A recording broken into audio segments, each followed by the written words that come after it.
Good day, everyone. My name is Dale Y. Dinampo from Group 2. Our topic is identification of safety and security requirements. So first, why safety is important? It is important to create a safe working environment because nowadays in our workplace or in the other places we go, there is always a protocol that we need to follow in order for us to be safe or to avoid any kind of problem that can cause injuries to the people. So, understanding the Occupational Safety and Health Administrations, or OSHA. These are the five types of workplace hazard and take steps to mitigate employee risk. First, safety hazard. Second, chemical hazard. Third, biological hazard. Fourth, physical hazard. Fifth, ergonomic hazard. So first, safety hazard. Safety hazards encompass any type of substance, condition, or object that can injure workers in many types of workplaces. They can include spills on floors, walk, walkways blocked by cords or boxes, falls from heights, machinery with moving parts, confined spaces, and electrical hazards such as frayed cords. So, safety hazards are unsafe working conditions that can cause injury, illness, and death. Second, chemical hazard. Chemical hazard is a type of occupational hazard caused by exposures to chemicals in the workplace. Third, biological hazard, also known as biohazards, refer to biological substances that pose a threat to the health of living organisms, primarily that of humans. Fourth, physical hazard. Physical hazards are factors or conditions within the environment that can harm your health. Fifth, ergonomic hazards are factors in your environment that can harm the musculoskeletal system. So the second or chemical hazard will report to the next reporter. Number 2. Chemical hazard. Workers can be exposed to chemicals in liquids, gases, vapors, fumes, and particulate materials. Chemical hazards include acids, pesticides, carbon monoxide, flammable liquids, welding fumes, silica dust, and fiberglass fibers. So, ang chemical hazard is where ang workers kay expose sila sa mga chemical like kanang gas. So, dapat aware sila kung saon paglikay or gamit ana nga butanga para safe sila anytime mo gamit sila o para avoid sa any accidents. Example sad kanang tighimo og flammable gas like gasol, butane o uban pa. Number 3. Biological hazard. Employees who work with other people, with animals, or with infectious materials can be exposed to biological hazards such as blood, fungi, mold, viruses, and animal droppings. So, ang biological, which ang employees or workers is dapat expert na unsaon pag-fix or maayo pagdating anang makatakod nga sakit. Example is scientists or any experts na related sa paghimo og vaccine like sa present time nato karon na naay COVID. Number 4. Physical hazard. A physical hazard can injure workers with or without contact. These types of hazards include radiation, working in extreme heat or cold, spending hours under the sun, or being constantly exposed to loud noise. So, physical hazard kay ang mga workers should use PPE to avoid sa kainit or sa katugnaw sa panahon. Usab pod sa rason aron makaiwas sa sakit nga makuha nila kung dili mulikay ana. Example, kanang naa sa ice plant nga company. Exposed na sila cold sige kay naara na sila sa sulod, sirado kayo. Other example is construction workers. They are exposed to heat. They are doing their jobs under the sun like morning till afternoon. So, the next slide will be reported by Crucial. Ergonomic hazard. Ergonomic related musculoskeletal or disorders account for 33% of all employee injury and illness cases.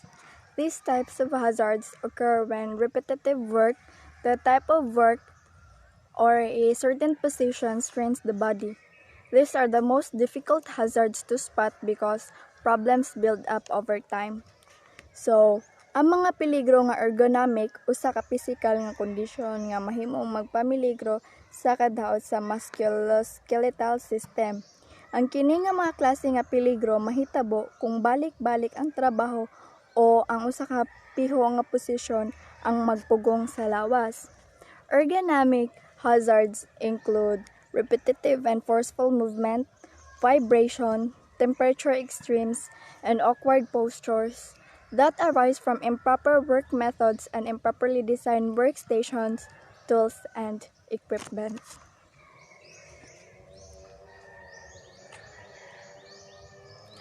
The security requirements must cover areas such as authentication and password management, authorization and role management, audit logging and analysis, network and data security, code integrity and validation testing, cryptography and key management, data validation and sanitation, and lastly, third-party component analysis. So, authentication and password. Authentication and password management. Passwords are a set of strings provided by users at the authentication forms of web accounts. Passwords management is a set of principles and best practices to be followed by users while storing and managing passwords in an efficient manner to secure passwords as much as they can to prevent unauthorized access. For example, a server might require a user to type a name and password before granting access to the server. The server maintains a list of names and passwords if a particular name is on the list, and if the user types the correct password, the server grants access. So, pananitan ng mag-online ta, mag-FB ta, mag-Facebook. So, before ta maka-scroll, ganun, mag-share, mag-react sa mga posts, mga pictures, mag-chat-chat sa atong mga kauyabans, charengs. So, before ka makakuan, di ba i-on mo na amang yun ng email and password. So, kailangan sa juga mag-type daan, mag-encode daan sa imong password, imong paano mo dito kung sakto, syempre mo gawas imong account, pero kung dili, wrong imong password na kay na sayop or na double nga letters or numbers, dili gyud na siya ma-open or dili ka nang problema gyud na siya. So, para ang purpose na ning password, so para ma-secure imong account, so kung walay password, syempre ma-open ra bisag kinsa, makagamit ra bisag kinsa. So, imbes private, ma-public na noon. So, pareha ra pud anang sa cellphone, di ba, na uban nabut nga password kay privacy or unsa. So, before ka maka-open kailangan i-kuha sa gini mo imong password. So, kung wrong, dili. So, ano na siya.